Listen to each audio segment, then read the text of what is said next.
Media फिरौन मीर शकीलुर रहमान का एक और जुर्म सामने आ गया। अमरीकी अखबार भयानक जुर्म सामने ले आया।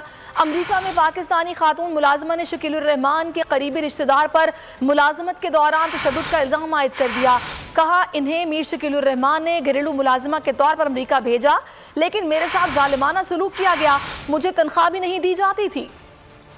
मीडिया फिरौन की फिरौनियत खुलकर सामने आ गई। मुलाजमत का झांसा देकर अमेरिका भेजी जाने वाली मुलाजमा पर जुल्म की इंतहा कर दी गई। अमेरिकी अखबार वॉशिंगटन पोस्ट के मुताबिक पाकिस्तानी खातून रेहाना बीबी ने शकीलुर रहमान के करीबी रिश्तेदार याहिया के खिलाफ तशद्दुद का मुकदमा दायर कर दिया। मुकदमा वर्जीनिया की फेडरल अदालत में दायर किया गया है। खातून ने मुकदमे में मौक़िफ़ इख्तियार किया कि उन्हें जियो के मालिक मीर शकीलुर रहमान ने अपनी पाकिस्तानी रिश्तेदार के लिए मुलाजमत पर रखा और अमेरिका भेजा। शुरू में सब अच्छा दिखाया गया, लेकिन उसके बाद मेरे तक तनख्वाह नहीं दी गई, किसी रिश्तेदार से मिलने नहीं दिया गया, बच्चियों की शादी में भी शिरकत की इजाजत नहीं दी गई।